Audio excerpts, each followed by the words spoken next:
Fantastic. And we'll put this online, and there are also a couple of little video links that you'll see that you can access later on too. So let's go through.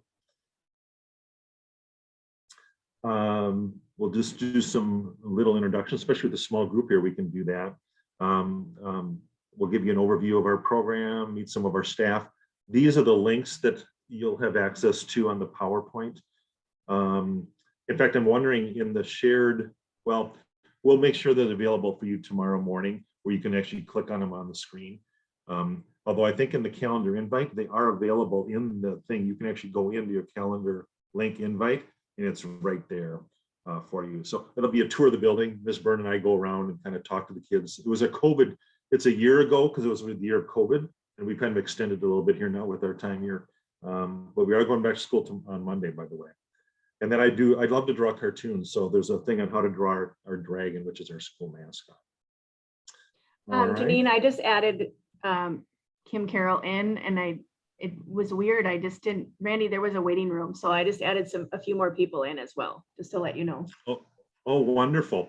You know what I'd like to do? If we could do this, and this is more for us as leaders too, if families, if you could go into the chat, and if you want to just type your names, that way we've got a kind of record of, who's joining us, and just mention your names. And if you have a kindergartner or a first grader or a 3-year-old, just put your family in there in the chat. It'd be kind of fun to take a look at that, if you don't mind. And so just type that into the chat right now. And for those of us who have joined us, I'm looking at a couple of names, a name there that a couple that I don't recognize. I'm Randy Moberg, the school principal of Pilgrim Lane here, and we just are getting started here, so you really haven't missed anything as we walk through things. I did share earlier that I'm having a little bit of a glitch with my internet connection, which I'm surprised because I usually don't have that. So hopefully it won't impede us on our time together. Otherwise, my competent, very competent staff will pick up the slack and we'll finish the slideshow.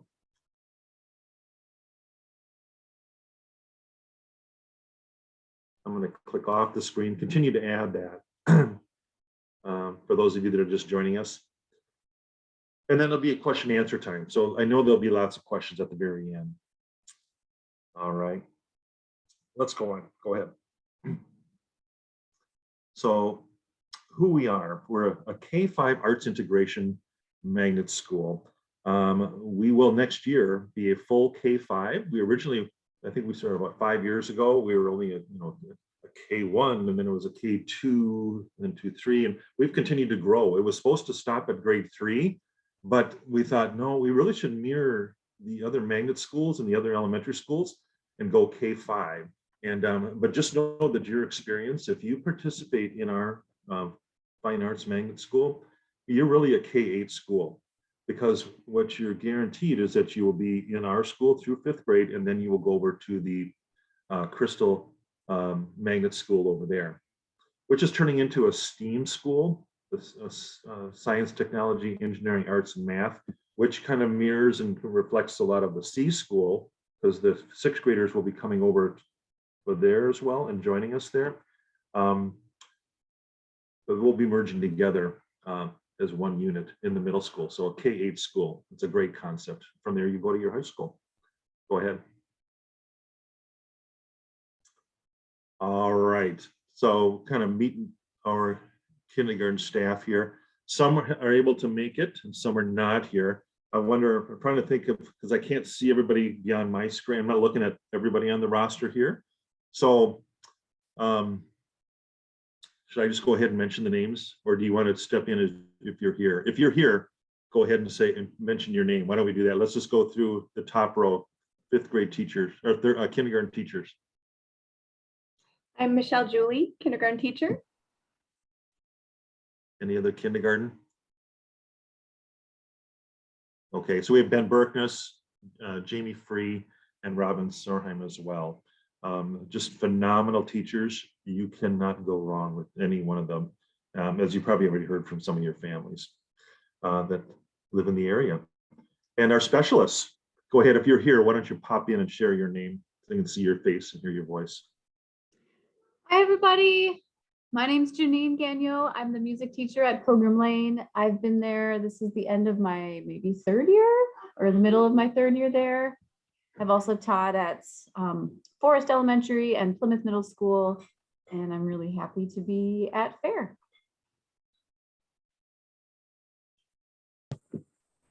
Hi, I'm Kim Carroll. I'm the visual arts teacher, and I've been at FAIR since the beginning.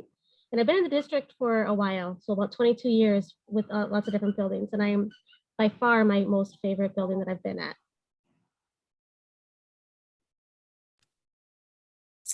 Hi, I'm Trudy Monet, and I do the Stages Arts and Literacy program. And I've been at FAIR Crystal, or FAIR Pilgrim Lane, which started at FAIR Crystal with the kindergartners in that building while this building was getting ready and renovated.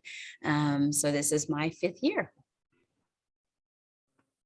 Okay, and I'm Tamara Rubin, and I'm the library media specialist. It's actually been 3 years since I joined the team. I was hired in 2019.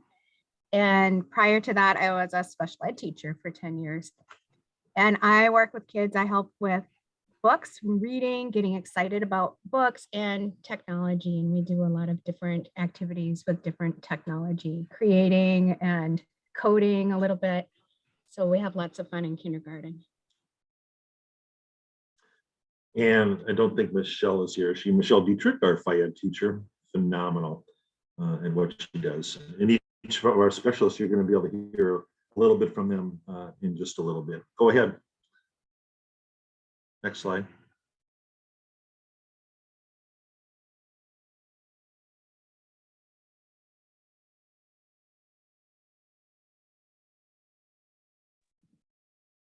I can jump in here. This is our lovely office staff at FAIR Pilgrim Lane. You see Mr. Moberg is our principal. We also have a principal on special assignment, Ms. Jane Byrne. And Ms. Tadlock is our administrative assistant, and Ms. Nelson is our nurse. So they are all there to take care of you. And I will introduce myself right now. My name is Sarah Prindeville, and I am the district-wide fine arts coordinator. So that means district-wide, I support all of our art, music, theater, dance, and media arts teachers, K-12. But then I also support FAIR Pilgrim Lane on their arts integration efforts. So I frequently put together professional learning for the teachers, organize curriculum, do co-planning around arts integrated units. So I am in the building a lot, and it is just a delightful place to be. Mr. Moberg, how is your internet going? You still frozen? Okay, well, I will continue as long as Mr. Moberg is still working at his internet there. So a lot of people ask, what is arts integration?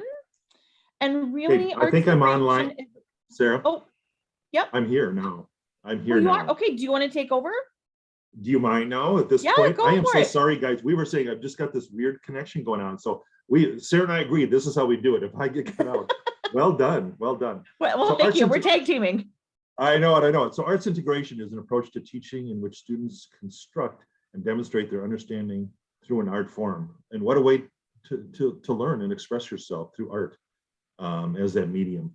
Are we there and arrived as the perfect arts magnet school? Absolutely not.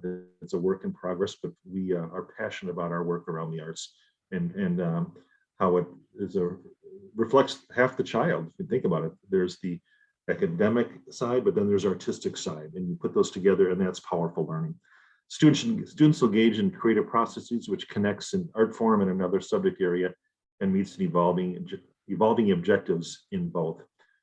So that's kind of the cornerstone of the instructional practice, but it'll make more sense as we go on. Move on to the next slide. So when we talk about arts integration, you can see where these circles overlap. So we've got the art standards, we have the language arts standards, we have the science and social studies standards, and we've done some extracurricular planning around those, not extracurricular, but some after school, we've come together and worked on some units and some planning to make not only the arts come alive, but also language arts and the science and the social studies as well. So it's just the tipping point within a school When you think of the STEAM model, the science, technology, engineering, arts, and math, we're kind of the big A in that model. Okay, we're the big A. C is the big S. We're the big A. We do all of them. We do the science. We do the so, and they do too. We just have that lens that we look through. That are we making sure to bring in that creative side of the brain into our instruction? Okay. So when we think about the art standards, it's not just drawing, which I personally like to do. I'd like to draw cartoons, but it's the dance, it's the theater, media arts, the music, the visual arts. So it's looking at all of these areas in a comprehensive way. So why arts integration?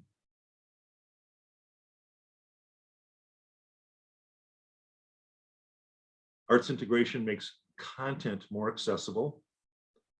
It encourages joyful, active learning. I mean, think about it, just playing with that art medium. And you know, the joy when you make something out of your hands, or you express yourself through an expression or a movement, like in our dance, in our Stages theater program. It helps students make and express personal connections to the content, you know, in a visual or a contextual way. Helps students understand and express abstract concepts. It stimulates higher level thinking, and it builds community and helps children develop collaborative work skills. Now, this is the one that is very important for you when you're trying to make that decision, and ultimately you'll make the right decision. If you don't choose our school, we will cry.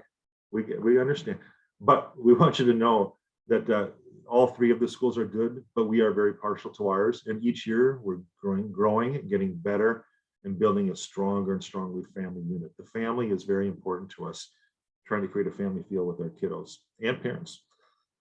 The similarities to all of our schools, whether it's a magnet school or a regular elementary neighborhood school, it's standards based. That's the state law. We have the same core curricular resources and the assessment and accountability measures. They're all the same. And then we all have specials, which are there's an art component, music component, a FAIR, and a media. But then now, when you think about our school in a snapshot, what separates us in our program? For arts, it's a focused program. We have our focus programs, and we have additional residencies that we're putting forward. Okay? It's on our lens, it's on our mind. Now, we have not been able to do that during this time of COVID as much. We've had to step back from some of our residencies. We've done some, like with the Coles Dance Group and other things that we've had going, but we haven't had to back off and bringing in the residencies with COVID a little bit more, but we'll get into that more with a vengeance next year. Our visual class, our weekly arts class with our art specialist, Kim, you're going to hear more from her about that, but we get art twice as much as a regular elementary school or any other magnet school, because instead of having our art teacher every other week, we have her every week. And not only that, she does an arts integration component where she is mapping out when you saw those three circles overlapping, she's working with the teachers at the grade level to work on the unit implementation of the arts to tie it all together. Our theater classes with Trudy through Stages Theater, just what a wonderful addition to our school. And then also weekly visual thinking strategies. It's just a strategy of how to look at the world through an artistic lens. And it really does work on that critical thinking of just analyzing art, because we're all in a visual medium just through the lens of our eyes as we look around. And we give some really neat higher level thinking strategies on that. Next slide. Now, a day in the life of a kindergartner. I'm going to turn it over to Michelle, one of our teachers, kindergarten teachers, and she'll just kind of give you kind of a general feel of how a typical day goes.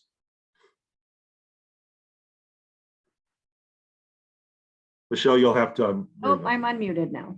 There we go. I'm Michelle Julie. I've been in the district at different schools, FAIR for 3 years, and then Forest for 14, and then New Hope Elementary for 6 before that. So I have been in the district for quite a while. Kindergarten is a special age. Lots of social skills are worked on, community building, just being where they learn to be lifelong learners. There's a next slide. There is a schedule that we follow. We do a morning meeting where we integrate social emotional learning. And then we do daily 5 reading and our curriculum, reading curriculum, and then we break out into small groups for reading at individual levels or group levels. We have lunch and recess and read alouds, math instruction, writing activities, integrated lessons with art, music, FAIR, and media each week. And then we have social studies and science, and then a choice time and snack, depending on our schedule. Different kindergarten teachers have different schedules, so that varies from class to class. But overall, that is the schedule. All right. Trudy, take it away. Hi, everybody, and welcome. So Stages Theater Company has an arts and literacy program that we have been doing with FAIR Pilgrim Lane since it opened. And what that does is we use theater techniques to develop a curriculum to complement the classroom lesson. And I co-teach with the teachers depending on what their needs are. And that's through grades K through 4 this year and K through 5 next year. Kindergarten has just finished one of my favorite lessons, and that is on characters. And I'm sure that you all don't want to hear me talk about it. I think the best way to demonstrate what we do is to show you. And I'm wondering if I'm able to see all of the boxes so that I can see everybody. Right now, all I can see is, Wonder if we could shrink the screen, the presentation screen, Sarah? Would it be better for us to unshare for a second so that Trudy could do a? Yeah, I'm wondering if we could do that. That would be awesome. Yeah, there we go. There we go. Excellent. Awesome. All right. So one of the things that we are going to do is I need all my kindergartners and first graders. So if you're starting first grade or kindergarten, and Mirabelle, we want you to participate too. Where's Mirabelle? There she is. All right, Mirabelle, we want you to try to participate as well. And then I saw another family, but they're gone. Aaron, Aaron, did you have a student that's going to be joining us next year? Yes, just a minute. We're actually eating dinner. So Oh, okay. Hey, this is No impressive. worries. That's all right. That's impressive. He is watching. You just keep right on eating. We're going to talk a little bit about eating anyway. All right. So Mirabelle and Genevieve, if you will put your face, and adults, why don't you guys play along too? It's fun. All right. Yeah. Put your face close to the screen so that your head takes up the whole face. Your face takes up the whole box. There you go. All right. You guys can do it. So this is called first circle. It's like stage directions for the screen. This is first circle. And while you're in first circle, you're able to do lots of different facial expressions. So I want you to show me what your face looks like when you're super happy. Notice what your eyebrows do. Show me what your face looks like when you're sad. Oh, I like that, Mirabelle. Show me what your face looks like when you're surprised. Now show me what your face looks like if you're eating something sour. All right. How about if you're eating something hot and spicy? I know, it's terrible. All right. Now go to second circle. Second circle is more for gestures, and we can see just a part of your body.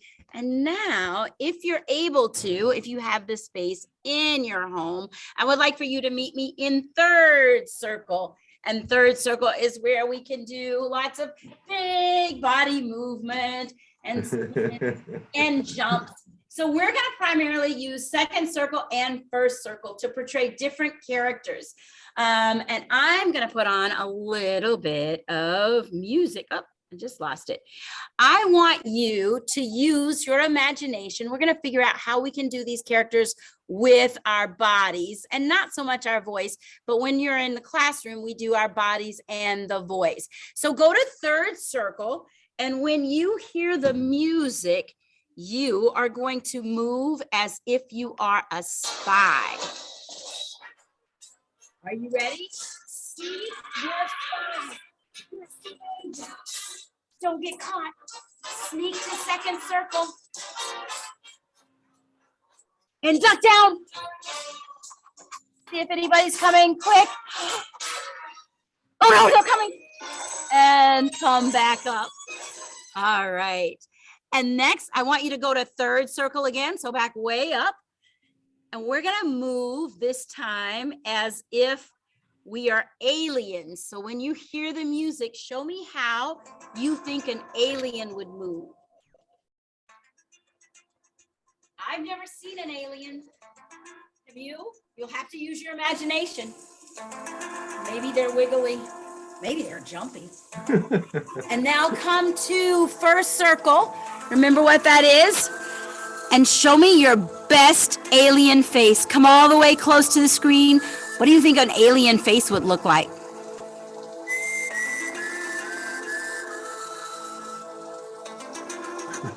Now, show me what your face looks like if you saw an alien in person close up.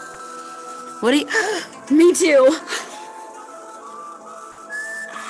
All right, we're gonna do one more. Come to first circle and show me your best villain face. You're a bad guy. What does a villain look like? Go to second circle and show me a gesture with your hands. What does a villain look like? And now when you hear the music, I want you to go to third circle and then you're gonna move as if you're a villain. Oh, drats! Look at all those villains! They're scaring me! Oh no! Oh no! All right, you villains! You'd better get out of here! I hear a superhero coming! All right, now show me your best superhero pose. What does a superhero look like? Can you show me a pose? Maybe a superhero flies. Show me what a superhero looks like. All right, and when you hear that music, I want you to move the way you think a superhero would move. Oh my goodness, look at him flying. Nice, whoa. How strong are the superheroes? Let me see how strong you are. What? Look at those muscles, Genevieve. Oh, I love it. All right.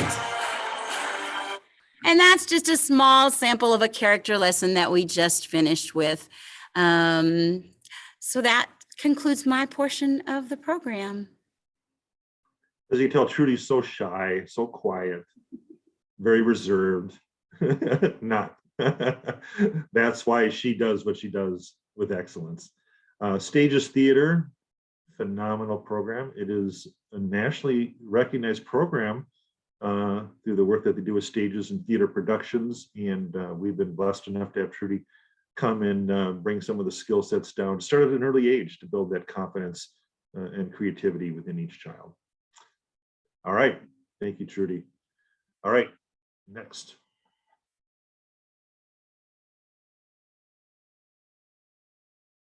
Oh, okay. Kim, do you want to share a word? Sure, but don't let me follow Trudy. Oh my goodness. I know we should have built up to Trudy as the big. Right?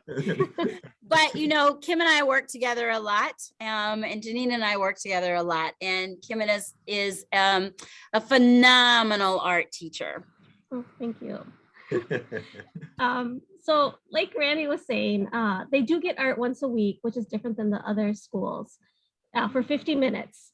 And of course, following the state standards, but we really can dig into discovering different artists and different art styles and really using a variety of materials. Of course, we do like the drawing and the painting, but also collaging and clay and model magic and even some fibers, and they can experiment and explore, and it's really so much fun. And then when we do the art integration, when I meet with the kindergarten teachers and we create a lesson together, an example would be if kindergarten was learning about nature, the art integration lesson would maybe be the artist Andy Goldsworthy, who creates art with nature, and then the kids are allowed to experiment and explore using nature to create their own art. So it really connects with what I do, with what they're also learning to get that good understanding about both art and the world around them. Thank you, Kim. Kim, would you share what title you received this year from the state of Minnesota? That's okay. I want you to brag. The Minnesota Elementary Art Educator of the Year. So yeah, I can see some mouths drop. That is a big deal. It is. And for to have that honor and be recognized for that across the entire state is, but she's so doggone humble. That's why I wanted to make her say it. That she's so good at what she does. And it's obviously being recognized at a state level. So we're very proud of Kim and blessed to have her on staff. All right, media. Tamara? I don't know what to say with, so some activities we've done in kindergarten. We've done some creative activities using, we start introducing the kindergartners to Seesaw, which is our platform for doing assignments, posting assignments. And it's, for those of you who are new, it's a program where you can connect to it so that when your child does activities or posts a picture or the teacher shares information, you can see what your child does during the day, what any messages from your teacher. So we start learning how to use that, the different tools, and we use it for various activities and media. We've done some things where the kids show kind of a little book review, what they thought about a book, and they might have to draw something, what they got from the book. They might have to create recent activities. In Seesaw, we've done some coloring, some renaming of a character in a story. We have also done using apps. The kindergartners use iPads. And so kindergarten has really enjoyed doing coding. And with the coding app that we use in kindergarten, the kindergartners work at solving problems and making fixes. So what we call bugs in coding. So, and they have to do it by, there's a little pom-pom fuzzball and has to go through a maze, and the kindergartners have to figure out the directions and tell the fuzzball what to do. And if the fuzzball follows their directions and their directions are correct, the fuzzball will succeed. And if the fuzzball doesn't, the kindergartners have to kind of look back and solve the problem to figure out where did they make a mistake and how can they fix it. So those are a couple different examples. And we do a lot of read alouds and talking about different books, and the kids, they get to come to the library every week to check out library books, and they enjoy doing that. And I think that's about it. We have a big event coming up starting in later this month. We have our I Love to Read month, and there's a whole bunch of different reading activities that kids at all age levels, kindergarten through 4th grade and 5th grade next year, that are able to do. And it's very fun. Tamara does a great job and has such a passion and love for reading. And we can't emphasize enough for you as parents that spending time in literature, whether they're even just watching you, turning the TV off and reading and modeling and reading with them and having them read and teaching them, it just saturating them in literature is their ticket to success in life. It is. So it even trumps art, but we bring art alive through the literacy. I learned how to draw cartoons. Go ahead. Oh, I was going to say, even if your child is already reading, or if your child becomes a strong reader during kindergarten, a lot of kids are still learning that. I still love seeing families where they still take time to read to their kids and with their kids. I have a 10-year-old and she still likes it when I read to her out loud, and I love doing that. So it's never stop doing that and keep exposing your child to books, especially the print books. They'll have opportunities to view books online through different apps that we use, but having print where they can actually hold the books is an amazing experience. All right. Well done, Tamara. Thank you so much. All right. Music. Hi, everybody. My name is Miss Ganyo, and I'm the music teacher. We have music class 2 times a week, along with FAIR. You'll have 2 times a week. And in kindergarten, we do a lot of exploration. We do a lot of singing, exploring with our voices, high and low sounds. One of my favorite parts is introducing them to instruments that maybe it's been the first time they've played them, different shakers and scrapers and xylophones. Last year, the PTO purchased some ukuleles for us. So this is not one that we purchased, but we have a classroom set of these, and I've even used them with kindergarten this year, where we learn to strum and we learn to play. And every year we'll build on the things that we start in kindergarten. So we have ukuleles. We also have African drum sets that circulate throughout the district, but we have them at our school for about 5 to 6 weeks, and we do a lot of playing on those. And we learn different songs that hopefully we'll end up performing at the end of the year. We have done a kindergarten spring sing before. We have one scheduled for this year. Hopefully that will happen. And yeah, it's a lot of exploration through singing, dancing, playing, movement, and it's really fun. So yeah. Janine is also a gifted singer, has perfect pitch. She is Thanks. diagnosed with perfect pitch. That's a big deal. And you just finished a play. You worked on the extracurricular work at the Plymouth Middle School and Mhm. put on what show was it again? We performed Suzical, and it went off very well. So, but very gifted in this arena. So, and FAIR teacher Michelle Dietrich's not here, but I've worked with a lot of FAIR teachers in my 42 years of education, and she is way up there. And I mean that sincerely. I wouldn't have to say that. She is truly a phenomenal person and is able to help kids stretch and grow in their physical development in ways that a lot of people can't. The kids it's amazing what you can get out of them. So those are our specialists. Let's move on. Just really not commenting a lot here. This is an example of a piece of work that was done. It was commissioned. I can't remember the name of our artist, but she was actually a student that grew up at Pilgrim Lane back in the day. And her work has been on display at the Minneapolis Institute of Art as well. And so she came out and just wanted to share her love for us. And so it's a piece of work commissioned the first year of school, and every student touched that thing and was able to place a little piece and make this creation come alive. So, but we will expand in our residencies once we get back more beyond this COVID time. We are in kind of a controlled time where we don't have a lot of extra guests coming in now, just to maintain the safety for our little ones. So, but residencies are very important for us. Next, family events. When we are back live, we have our Nights of the Arts, whether it's on the artistic focus, whether it is on science, whether it's on literacy. We'll have a few nights, 3 nights throughout the year where we come together and celebrate in a way that nurtures the whole child. Next. We do a day, remember, art's so important, and you'll see that, basically every day in school, but we devote a day to just pure creative expression.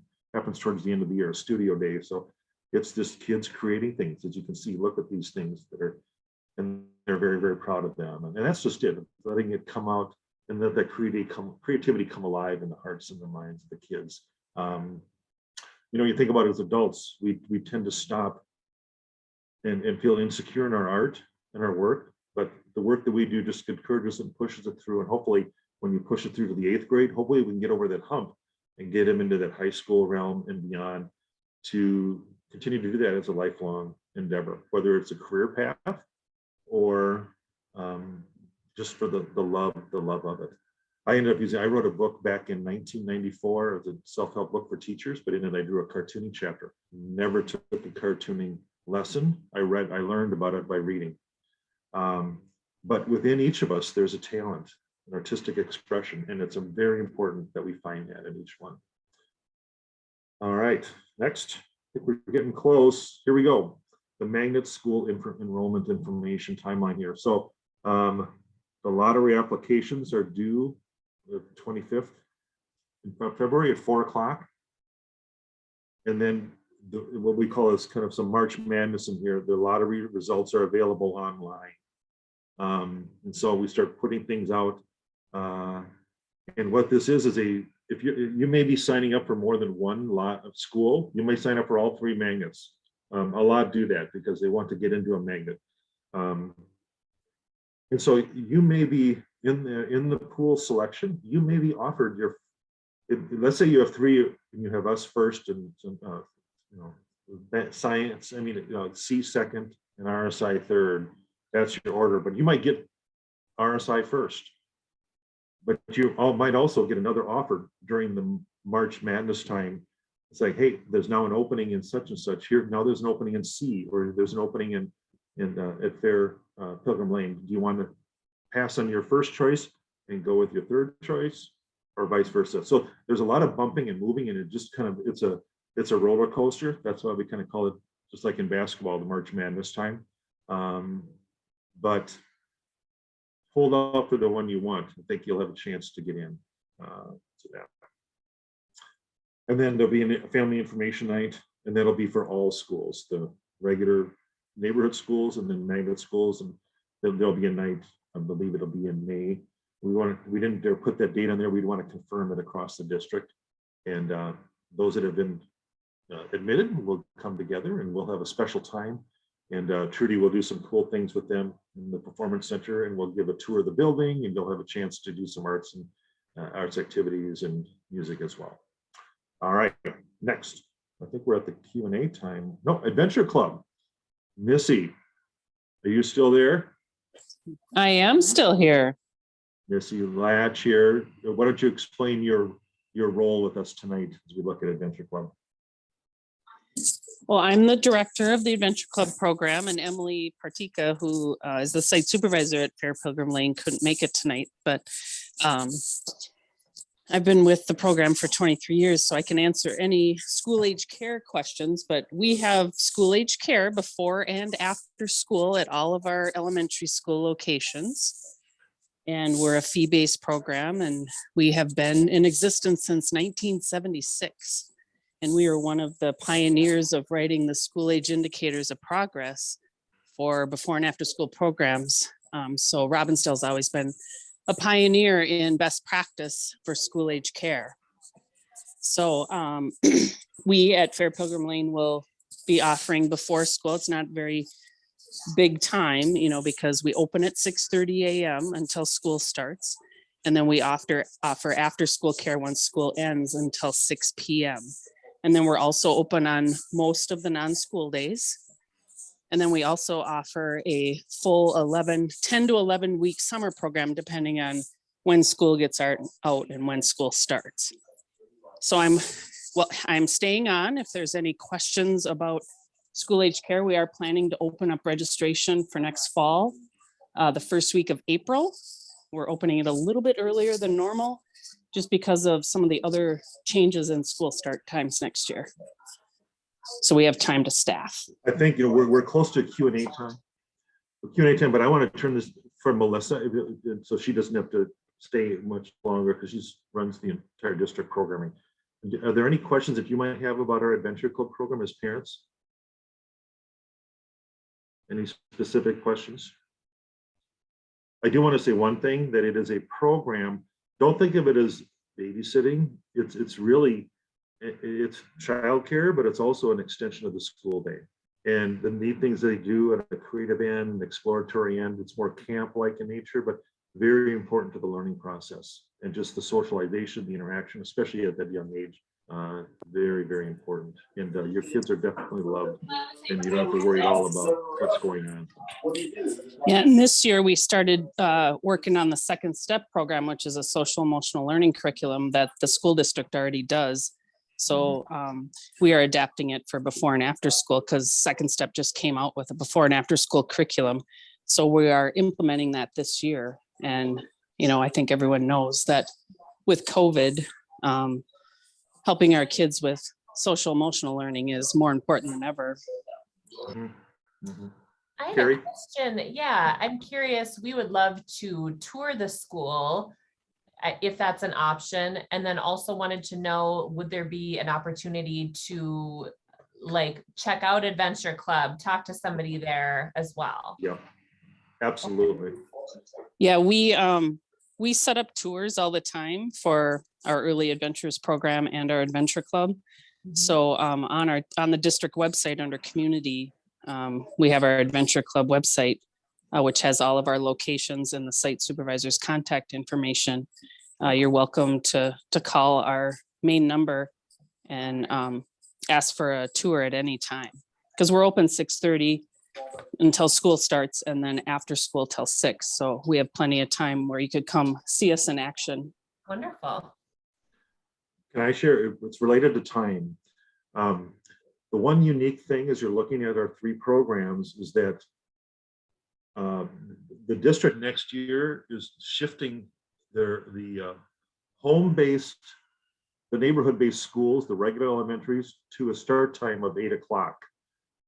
We have always been early. We're 8:05. The other 2 magnet schools, C and RSI, will be part of the 3rd tier. We're the 1st tier, then there's a 2nd tier and a 3rd tier. They're the later starts.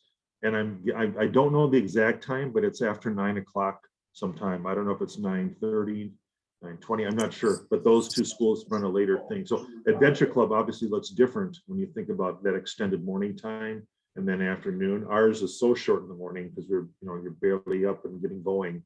So it's a much longer time in the afternoon. Melissa, there was talk about splitting because of that time shift. Are there going to be 2 tiers of cost where if someone just stays from 2:30 to 4:30 and then it's 4:30 to 6, is there a difference when it's 3-4 hours long? Yeah, I have a proposal that's actually going to the school board with rates. And we're looking at a 2-tiered pickup system for actually all of our locations next year because of the school start times, but we wanted to be fair to all parents. So we're going to have a contract where if you pick up by 5 o'clock, it's a cheaper price than if you stay until 6. So we'll have 2 different contracts, a 5 o'clock contract and a 6 o'clock contract. So then that'll hopefully any parents that, get off in the 3 o'clock, 4 o'clock hour, they're only paying till 5 o'clock versus parents that work a little later and need the 6 o'clock time. Great. All right. Any more? Okay. Great. Thank you, Melissa. Thanks, Missy. Yeah, you're welcome. Thank you. Hey, our PTO, we don't have any rep here tonight, but we have just phenomenal parents, and their love and support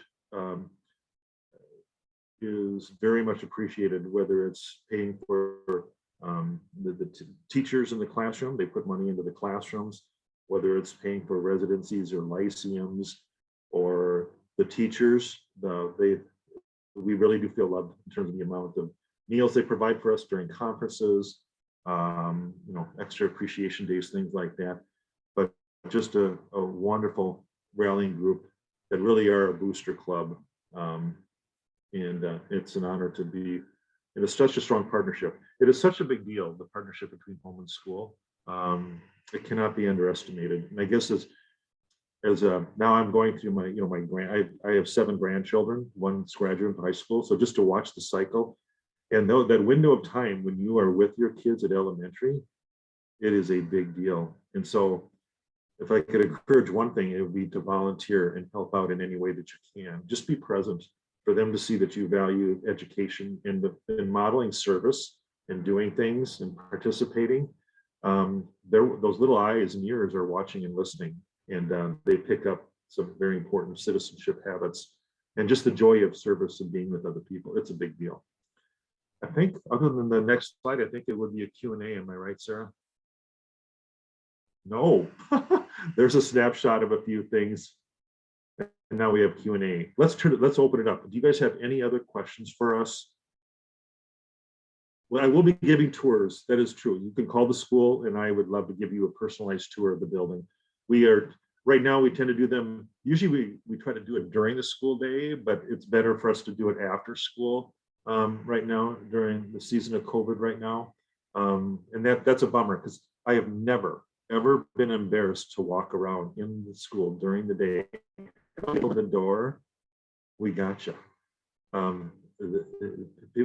It's the tone, it's the feeling when you have the kids and that life and that of learning in there with the kids.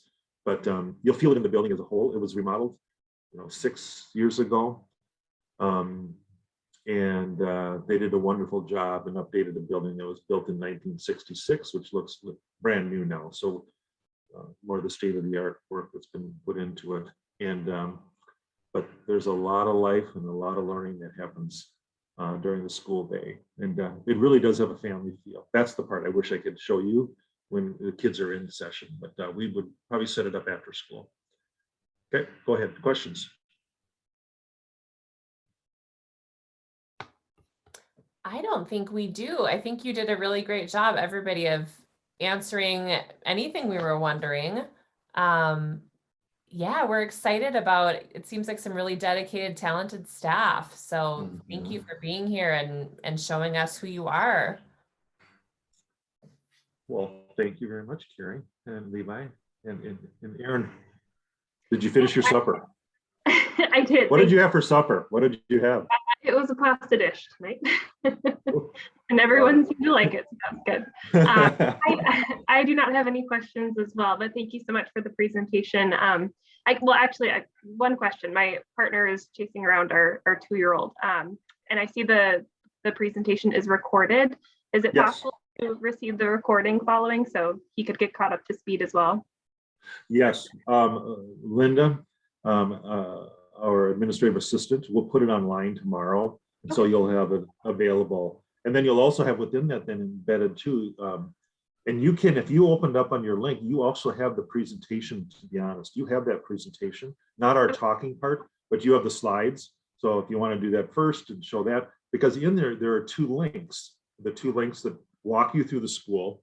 Miss Byrne and we walk you through the school a little bit, just show you not the entire school, but chunks of it. We were trying to do that because some kids never darkened the doors last year, or the year before. They just haven't even been in the school, and or they didn't for half the year. So we were just trying to get everyone, give them a feel for the school. So, and then there's also how to draw Spike the dragon. Spike is our mascot, and so I do a little cartooning lesson on how to draw the dragon, and so you can see that. But that you have access to on this when you went into the original link here. Anybody else? We didn't scare you away then, that's good. Well, we do thank you so much for coming out tonight, and we hope you give us a shot. And I really hope you do go for a tour. Oh, thanks for getting a little bigger here. Yeah, do definitely take the time to call the office and set up a time. I'd love to walk you around and just get to know you better, because we really think of it as a Pilgrim Lane family.